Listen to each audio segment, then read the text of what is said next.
It would be great if you could tell the audience a little bit about your journey to how you got to where you are today, moving from corporate into, being an entrepreneur. Yeah, for me, I one of the things I always thought about was should I have left earlier to try something new, and but at the same time, my experience in corporate America, right, gave me the good fortune of working with many different channel partners, distributors, and as a large supplier, had the opportunity to build out our ecosystem. We weren't using ecosystems back in the day. It was, our channel partners, right? And over time, we started to evolve and talk about ecosystems.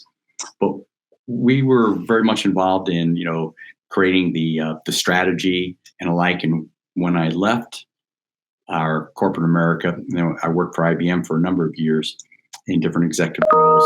I left with this concept that partners need help in solving for skill gaps, and partners don't have all the answers.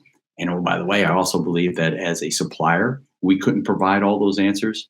So when I left with a blueprint and went around to a lot of channel partners, the principals and owners, and validated a concept. And from there, we went on and we did it. So it was really good. So you're connecting different types of partners together to work on projects. Absolutely. Yeah. Okay.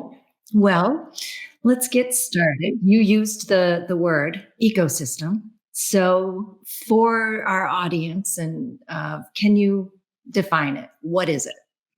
There's probably a lot of different definitions of it. I think the simplest way to say it is it's a partnership between two or more parties, right, that are connecting, and they create more value together than they do as an individual.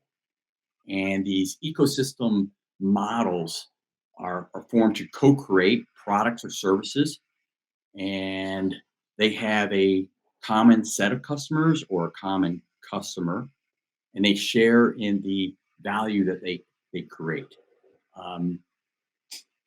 This is another buzzword, ecosystem orchestrator. So I kind of look at it saying one of those parties needs to be the quarterback. And for them to be that quarterback, right, they're coordinating all those activities between the participants. Non-US viewers, quarterback in the sense of football. Super Bowl term, right? We just the Super Bowl here. So quarterback, just somebody taking the lead, right? The captain of the team. They're coordinating the activities of the other members. And so for us, the ecosystem orchestrator really are our members that are creating opportunities.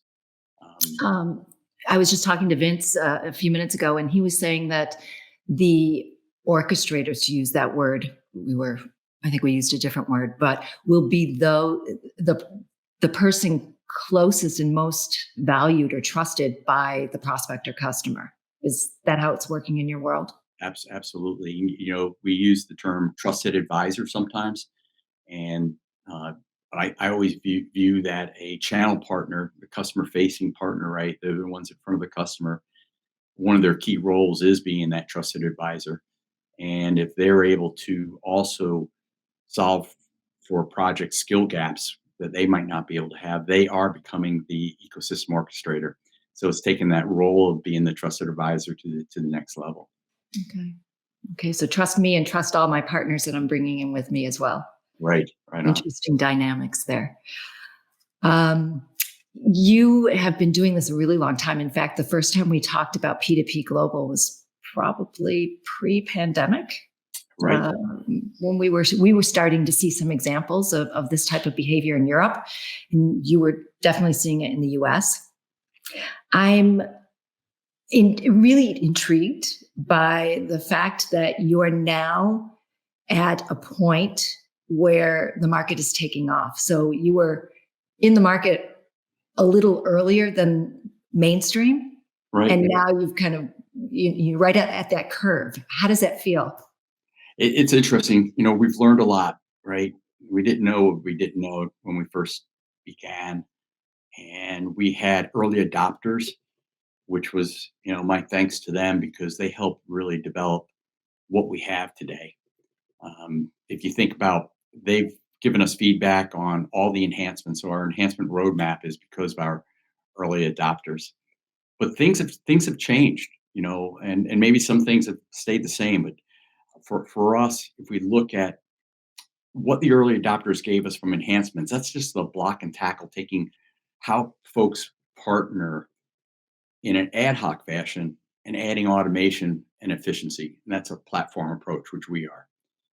But if I looked at it and say, why ecosystems now, I think it's a combination of things. It's one, major skill shortage, right? Hyper specializations required right now. Um, Projects fail because of lack of skills and competencies. Mm. Um, Folks, it's very competitive out there. So being that trusted advisors we talked about, you need to take your game to the next level. If skills are a shortage, you either need to train, buy, and now I'm going to say partner to satisfy that skill gap. And then you combine that with everybody doesn't have enough time, having an automated way, an efficient way to engage with other partners, a platform approach. I think it all kind of comes together right now. And I think there's just a lot more emphasis on the level of competitiveness and thinking that an ecosystem approach drives competitive value. And that buying is expensive. Training can take a long time. We've seen a lot of companies in the industry, take on, we have to train for business outcomes, or we have to train for this specialization. We have to train to move to this new platform. And it can take decades. Absolutely. And for somebody to say, I'm going to build out like a security practice, that's heavy lifting, and if you're going to buy, you're not buying an individual. It's a team because there's different aspects to it. If you partner with another firm that is very deep skilled in security, that's a whole nother game, right? And you can address your customers' needs more, very quickly and efficiently. Okay. So looking back, because you have been doing this longer than most or longer than many in the market, what would you give some recommendation to the listeners out there? What would you not do, or what would you do differently if you were to start again today? If I was starting today, the point is, I guess, is one, always have, this immediate need and don't be patient. I always thought that going slow was okay to get it right before really expanding and scaling. And I'd say, scaling's good. It forces you to do much more. So when we started out, it was invitation only, early adopters, and proving out our platform. And now we're at that point of scaling. Could I have accelerated that earlier? I think that's always an opportunity. Um, so always a debate on how patient you should be relative to taking and building something basically from nothing. You're automating a process that was traditionally ad hoc, but that takes time and continued improvement. So in the end, last time we talked, a while ago, we continue to get smarter and smarter, in trying to create a very unique offering for the channel. So do you think there's a lot or a bit of testing, agile work here at play? There clearly has been, what we did in developing any platform. I mean, software developers do this all the time. Is it's agile, it's sprints. We create and now offer new features, almost on a monthly basis. And I'd say 99% of those are all cases of our members giving us feedback. And I'll use a simple example. When we created our platform, we built it for the tactical, fully qualified opportunities that a channel partner might have with an end user that they needed to fulfill a skill gap to satisfy an overall project. Our members came back and said, opportunities are not always fully qualified. Sometimes we need help qualifying the opportunities with another resource that has the right skill. So that's interesting. And then extend that even farther, they came and said, sometimes we want to form an alliance, a partnership, because of business development needs. We know that in our territory, for our set of customers, we don't have these types of skills, but eventually we will need. Let's now form the partnership such that we have a go-to-market strategy and we're prepared for that in the future. That was totally different in a concept and approach compared to what we initially built. So we needed to build in the ability for our opportunity creators to set expectations for the responders. That's software. We're pliable, so it's pretty easy to do. But it gets back to, yes, it's one of those things. We do a sprint, agile. We make sure it works. We validate it, and then we go off and get it out there. Okay, that brings up all kinds of questions then. So you're saying that in addition to technology companies, you have services organizations, management services, business services that are also engaging. Yes. You're going to have everyone knocking on your door in LinkedIn tomorrow. It is interesting, the level of diversity. So, we have our traditional channel partners, and I don't know if there is any really traditional channel partners anymore, but we do have what I would consider service delivery providers that would classify themselves as, in essence, providing a range of different services. We have some consulting firms now that work on behalf of their end users in putting together RFPs in the IT technology space that now are using our platform to find resources to satisfy those RFPs. By the way, never thought about that early on, that type of use case. So it's fascinating. What are some of the criteria that you use to choose who can participate and who can't? Or is it anyone is welcome? Anyone's welcome, but to join, we have, of course, terms of use that are very specific, because it's very important that members create a profile that is valid. So part of the onboarding, and it's all self-serve, is they need to validate and update their profile, because that's kind of where the magic sauce is for us. The company profiles identifies their capabilities, their competencies, their unique IP, their industry expertise, the type of partner they are, their locations, all that good stuff. We want to make sure that is spot on, because otherwise they will get pulled into opportunities and they're really not a good match. Mm-hmm. So while that is really, the onus is on the opportunity members, the opportunity creators, to make sure, and the responders to have accurate profiles, we do kind of have a self-policing mechanism in place. Because at the end of the rainbow, after we enable the partner-to-partner engagement, what we do is we ask the opportunity creators, would you endorse the skills of the partner you chose? And those endorsements build up into the profile of our members. And if you think about it, it's not just about that you have the skill in getting that endorsement. It's that you know how to play in the sandbox. You know how to partner. Nobody's going to give you an endorsement just because you have great skills. They're going to give you an endorsement because you know how to partner. The culture is fit, like-minded, and all that good stuff. So it is kind of interesting. So if you would, hopefully I'm answering your question. What we see is much more of self-policing. So all members are welcome, but in the end, those that have the best skills are going to be, curated and matched to the opportunities the best. Okay. Because I would imagine it's a reputation hit for you as well if too often deals don't go through as they should because there are problems with the partners chosen. Yes. And when we present to the opportunity creators the candidates for them to select, we typically are, it's not a magic number, but we typically have, here's 5 that responded. We don't present those that were matched that don't respond.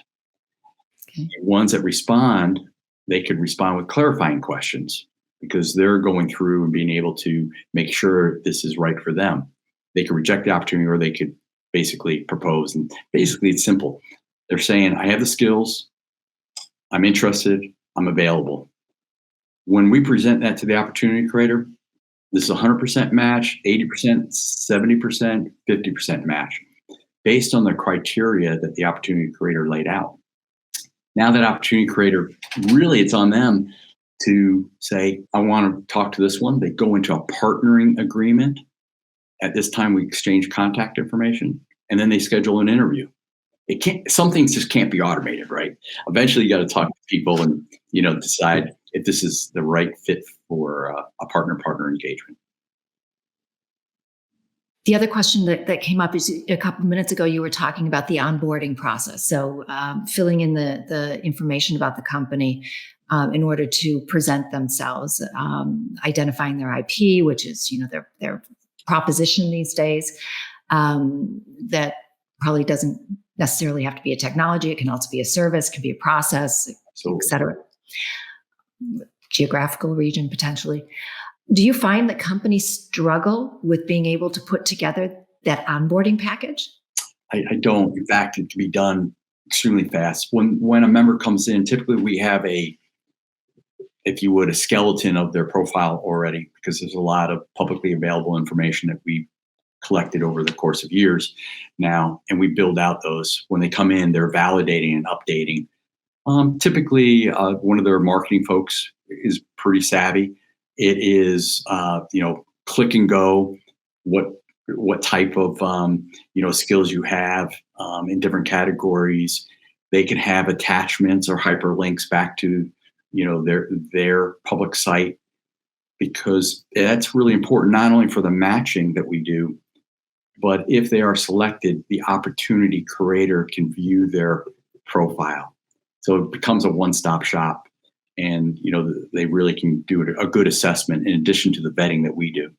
It's interesting because a lot of marketplace owners, let me say more traditional marketplace owners that I know and I've spoken with, they say quite often companies really struggle with landing in the marketplace and getting there with the right, proposition that's going to let them stand out, and the right information and resources that they need to come to the shop.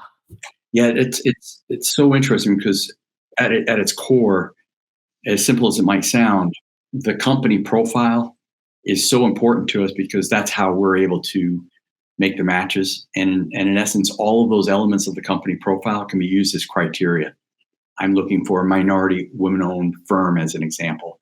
That would be in your profile. That could also be as part of your criteria when you're creating an opportunity. So those things are highly linked, and therefore every member is highly motivated to maintain an accurate view of their profile. And again, it's not just what one vendor would see of a channel partner. They're representing all of their relationships, all of their certifications, all of their industry expertise and the IP that we talked about. And they're probably getting more opportunities there than with LinkedIn. So they're a little bit more diligent about keeping their profiles up to speed than they are in LinkedIn. People always ask me, hey, if I join, am I going to get a bunch of leads? And I'm like, oh my gosh, I hate setting false expectations. Sure. But this was built for solving for skill gaps as its priority. But in turn, that also means that someone is getting a lead, or multiple firms are getting leads, and one will be selected. But that lead is very qualified. If you think about it, this isn't a marketing campaign where you're going to get, here's a bunch of leads, maybe one of these will work out. This is a customer-facing partner that has a customer situation, whether it's for business development needs or it's a fully qualified opportunity. And they're basically saying, I want to find a partner that can help me fulfill a skill gap. It doesn't get any more qualified than that. So the quality of the leads are extremely positive. And we've gotten some really good feedback. That's interesting. To that, while you're saying it's not a marketing campaign, if I was back in corporate with my marketing hat on, I would definitely be taking a look at how can I take some of my budget and apply it to a P2P marketplace or several, whatever I decided to do, in order to fill the funnel. Yeah, well, a couple things on the marketing side, and you're spot on as usual. Well, one case is like a supplier or vendor could look at this and say, I would like my partners in there because I want to make sure that their offerings, the supplier or vendor's offerings, are well represented within the marketplace. So clearly, there's a motivation there, and use of MDF funds or funds associated with making sure that those offerings are highlighted is a natural way. We do soft marketing, I call it. We do highlighted companies, newsletters. We're a big use of LinkedIn, and then we write blogs that hopefully are relevant. We'd like to bring in our members and success stories around partner to partner engagements. And all of that highlighted type companies in the end can highlight suppliers, vendors, ISVs offerings too. It just so happens the delivery of that is the channel partner. Interesting. So we've just found another use case, the marketing. I was on the phone earlier today, actually, with a company, and they were really looking for, and it's not the first time I've heard it, but industry-specific partnering opportunities. I think that there's a big play in the market for people with specialized experience and customer bases in different industries. I'm assuming you're seeing that as well. And to that, are there other use cases that you're seeing? Yeah, a couple things relative to industry expertise. We do see that folks are looking for someone that has retail analytic skills. I mean, they can go deep, exactly what they're looking for, because they might be engaged with the CMO of a retail shop, and that's new. It's fascinating. I was talking to one of the partners, our members, an infrastructure traditional guy, and he was saying, I'm not sure if I would ever partner with a company that focuses in on data analytics. And I go, are you calling on CMOs in your company? No. I go, put it out there to your reps. And they did. Their reps come back and say, you know what, we have opportunities like this. And all of a sudden they created a business development opportunity. So interesting. Federal government, especially here in the US, what we're seeing is folks that play in the federal space. That's a whole industry expertise in itself. And being able to bring in minority-owned companies is becoming a bigger play for us. So that's clearly. Other use cases, we partnered with Arrow. So, leveraging a distributor. I'm a big fan of distributors because they know how to scale. And you think about it, we're just a tool. We're a platform. If they adopt this for and on behalf of their channel partners or their service delivery partners, they could scale this a lot faster than we can. So it's great having partnerships like that. We built a platform for P2P, partner to partner, but think about it. It could be supplier to partner in the sense of I'm passing leads in a very eloquent, efficient platform approach. It could be partner to supplier, as in I need a services assistance, I need a loaner, whatever process requests they might have. So we're starting to extend our use cases, expanding beyond partner to partner, which I think will bring more value to our members and bringing in, whether it's a distributor can be replaced in supporting their suppliers or directly with suppliers. Wild card thought. Are you seeing any requests in the area of ISO certifications? So I don't have it myself, but I need to bring somebody to the table who has and who will commit to delivering that kind of a process? Yeah, we've seen that. We've seen on the security side that they're looking for folks with special clearance. Uh, Oh, yeah. Sometimes they're looking for, I need a resource, a virtual chief security officer for a year. I mean, the range of opportunities I've never thought about. I always thought it was going to be, hey, I need a Microsoft certified, or I need a AWS certified. It's much broader than that. Interesting. I've been talking to a lot of people who are either looking for new work for whatever reason, and quite often in a particular age group, they have a tremendous amount of experience, and they've often acted as subject matter experts within their organization, doing a lot of pre-sales. Right.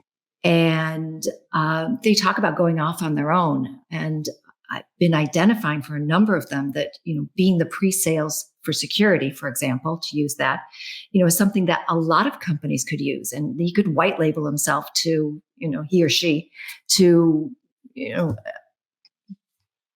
5, 10, 15 companies, work for a day rate. Is that something that would play a role in ecosystems and partner to partner? I think it does. We have always built this with the concept of it's business to business and not freelancers. Mm-hmm. But we don't prohibit freelancers from joining. If they have a skill and that skill's warranted, they'll be pulled in. So, but we do like to separate ourselves from companies that are out there that are freelancer, Upwork, which we think are great companies, and we love their user interface. We studied all those types of companies, but those are looking for potential guns for hire for doing very specific work.